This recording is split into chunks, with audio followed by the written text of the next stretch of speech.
Aloha, my name's Anna Covert, and I'm coming to you from my battleship here on the beautiful island of Oahu.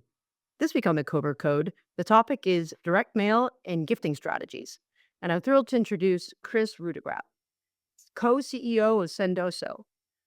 With an impressive audience of 33,000 tech companies, they are redefining how customers can engage in gifting and direct mail strategies. So glad to have you here today, Kris. Thanks, Anna. Really excited to share my story and chat with you. Great. So to get the party started, can you tell us a little bit about your professional journey and how you ended up at Sendoso? Yeah, so I started Sendoso about 8 years ago. Prior to that, I spent about a decade in software sales myself.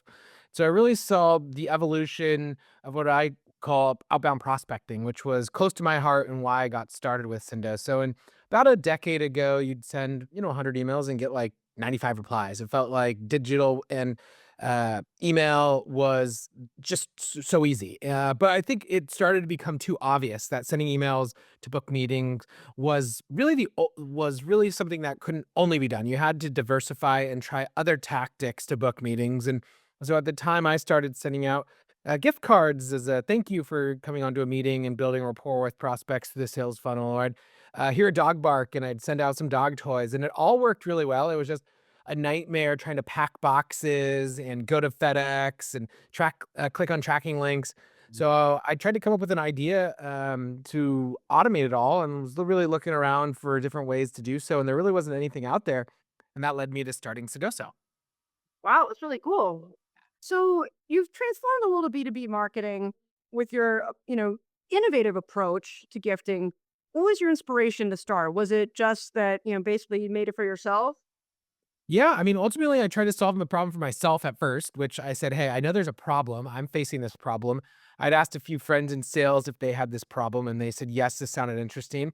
And then what I didn't realize was how big it was gonna be for marketing, as I originally thought, "Hey, this would be a sales tool," but as soon as we started selling it, we really realized that marketers were our biggest audience and that they wanted to, control the campaigns and understand and enable how sales was using this to build pipeline or close deals faster. And so, it was, inspired by something I wanted to have for myself, and then quickly was, built and scaled for all the customers and all the feedback I was hearing in the market. And how are you marketing your product? Gosh, well, we use Sendoso quite a bit to send out gifts and direct mailers to our customers, obviously, and our prospects. But we do all types of B2B marketing. We're doing inbound marketing, SEO, digital ads, running different campaigns. We're doing outbound sales, sales development, booking meetings, partnerships, really the whole gambit in terms of how we're driving eyeballs into our pipeline. And it seems like there's a lot of competition. It's a cluttered market. What makes your product stand out from others? Yeah, so there's kind of a couple different ways to look at it. One is, sending a gift or a direct mailer isn't something new. There's thousands of companies and it's a $100 billion plus category. The biggest thing for us is we've invested a lot in software, and we're really a software first approach to gifting and direct mail. And so it integrates into your tech stack, and really allows you to see reports, set up users, track analytics. So it was really like a software first approach to sending out gifts and direct mail. So that's the number one thing. We also have a ton of enterprise grade, permission sets, reporting, logging, security, all those things. And then we have a global marketplace of everything you could send, all in one place, which is really beneficial to our customers. Wow. So it's an open API and anyone can integrate with your software? Yeah, we do have an API. We have lots of companies integrating in marketing automation platform, sales engagement platform, CRM, and then lots of other different types of products that might want to integrate in gifting and direct mail. And then we also integrate into other products too with turnkey integrations into like your HubSpots and Salesforces, Marketos, the list goes on. Well, that's cool. So how do you think that, everyone's talking now about this new SEC and the one-to-one consent and, how to make sure that you're compliant. Is there anything like that for that you have any concern on how that could impact what you're doing? I mean, it's so different, but are there with you're texting people and getting these leads, is there any what are your thoughts? Yeah, well, specifically, there was some thoughts around GDPR when it hit Europe years and years ago, and how direct mail would impact that. Actually, direct mail was called out as a channel that actually was preferred over spammy emails and giving people the ability to send stuff to people that wanted it. So I think compliance is always a thing. I also think that's a reason why companies come to us too, because we can build in that compliance into the platform. So you're using software to not send somebody too much or send something to some industry versus another. Versus right now, there's lots of people out there that are just manually sending out gifts and mailers and don't have a good control mechanism to track it all. And is there any kind of feedback loop? So once you send this item to the customer, how do you know if they enjoyed it, if they got it, and what kind of real-time feedback are you receiving? Yeah, so there's a couple of different ways to take that. One, at the very least, you can ask people to confirm their address, saying, "Hey, I'm going to send you something. Do you want to confirm your address?" So that's kind of an opting in the beginning of the process. Two, they can get a gift and they can actually trade it out. So you might have thought, "Hey, I want to send you this Starbucks gift card," and they said, "Actually, I don't want that. I'd rather have some cupcakes, or I'd rather have a T-shirt with your logo on it, or an Amazon gift card." So you can trade things out, which is a good feedback loop. We also offer the ability to have QR codes or short codes on printed collateral or other things, so you can track to see if people are converting that way. And then at the very end, we have integrations back into your CRM and other tools, so we can say, "Hey, this package was delivered," or "This e-gift card was clicked on," and then that resulted in maybe an opportunity that was created or other actions that that customer or prospect is taking. Interesting. So if someone wants to provide their product as one of your gifts, Yeah. is that what's the process like for that?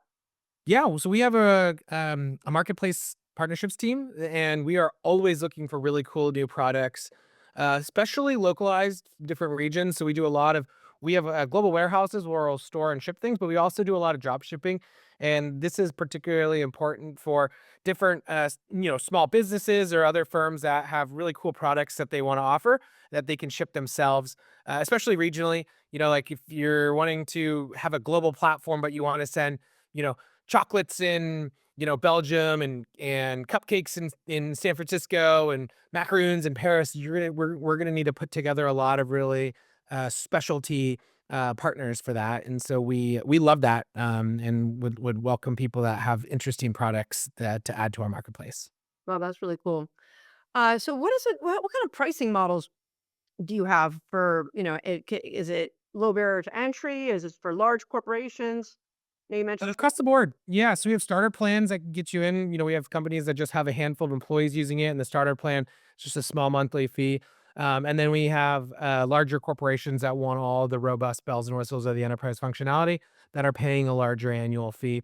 And then it's just paying for the products that you're sending out, the shipping, etc.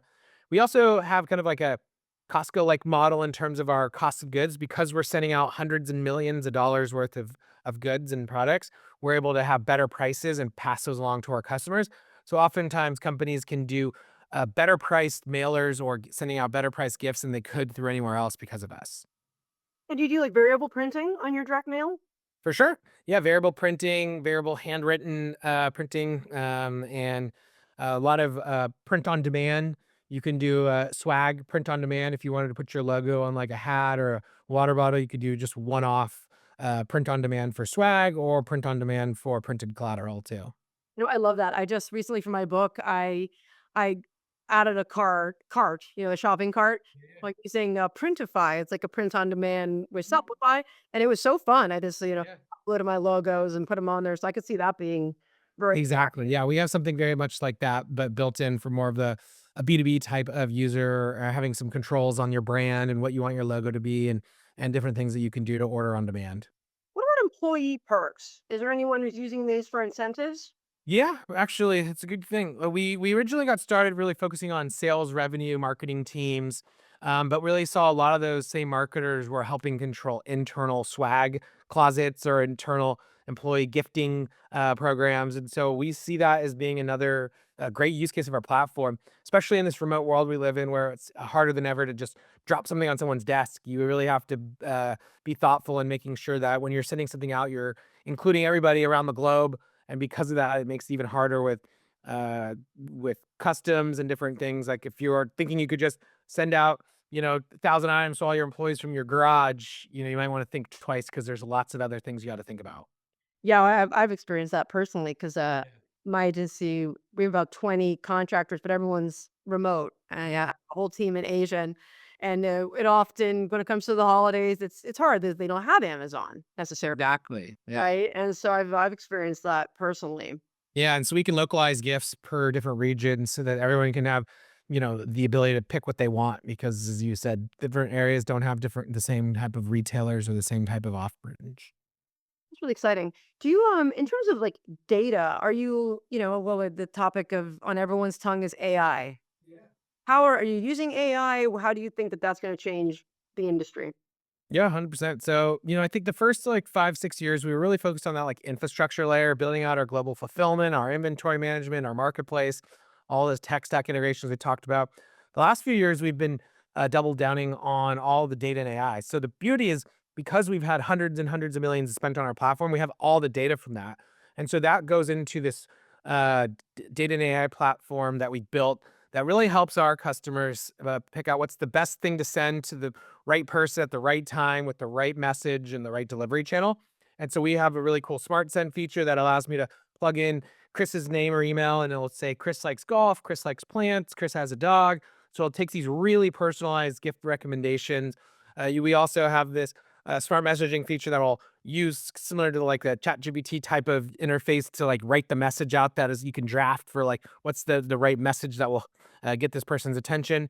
So yeah, we built a lot on AI, and we think that's really the future, both from a productivity for sellers and marketers out there that want to use our platform more, and then both from a results perspective, if we can help drive more conversion, mailers and gifts being sent out that are responded to more frequently by using data and AI, then that's going to be a win-win for us.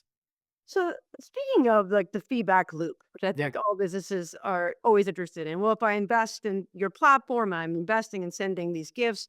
How do you, is there a way to, you know, track through to conversion? Like you sent this gift and now they became a customer or they took this next step. Yeah, so we tie back in every recipient into campaigns, either in typically in your CRM, but it could be in your marketing automation platform. And so we can show you the attribution of, hey, you sent this, and this person converted it into an opportunity for this much, and we could show you the dollar for dollar return on spend.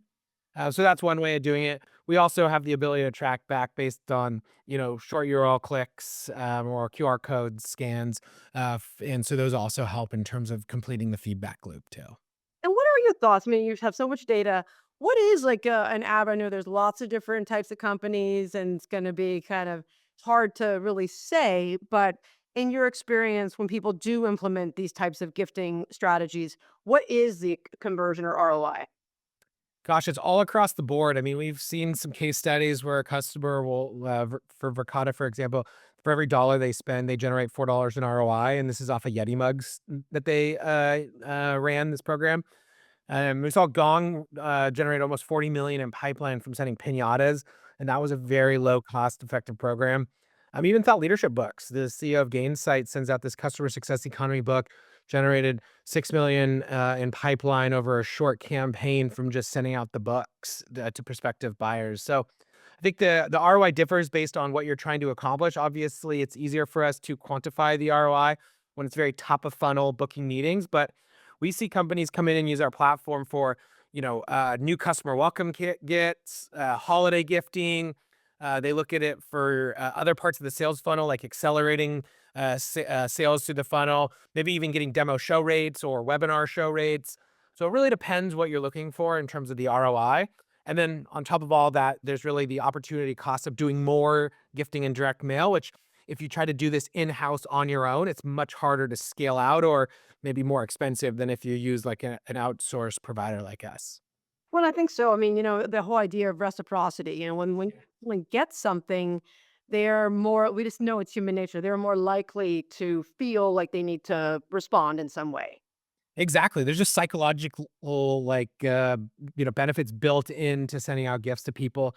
There's also something about the tangibility of opening something up, unboxing something, seeing it firsthand, touching it, having it sit on your desk. So there's all those things. And then the other thing I think it's interesting is because you're spending money on gifts and direct mail, you tend to think more about it. So you do it less spammy, I guess, because you can't go spend $1 million on sending out these really high end bottles of wine to everybody. So there's a bit of scarcity in the channel because of the costs, and that helps make it that much more beneficial. Oh, yeah, I think that's where everything's moving, right? People, you don't want to waste the marketing money, and people don't want to be bothered with something they're not interested in. Precisely. It's really cool. So, what do you think's next to the industry? Are there any things that you're seeing that are gonna rattle or shake it up? I mean, AI, I think it's still in the very early years of how it's rattling the entire marketing and sales industry. Even for us, we're seeing really early signs of how, our suggestion engines make the system that much better. So I think AI is going to be a big play. It'll be interesting to see how agents, which feels like kind of a next iteration on this kind of AI revolution, is going to continue to shape things up. And then I think, at the end of the day, though, people buy from people, and so the creativity of what we do and what we enable, I think, will always be important. And it's just how do we almost go back to some more old school tactics and not get away from ourselves. Yeah. So, do you have any recommendations for businesses who want to pursue this gifting and direct mail strategy? Yeah, so I'd say learn up. There's a ton of resources on our website if you're curious on more. I'm always happy to share ideas if you follow me on LinkedIn or send me an email, chris@sendoso.com. Always love chatting with people if they had any questions. But, there's also some really cool videos on our website as well if you're curious on how it all works. Wow. Well, thanks so much for being here today, Chris. To learn more about Sendoso, you can visit their website and connect with Chris on LinkedIn. And Awesome. please join me next week as I interview another industry expert on a topic to help you succeed online and offline. Aloha. See you in the pixels.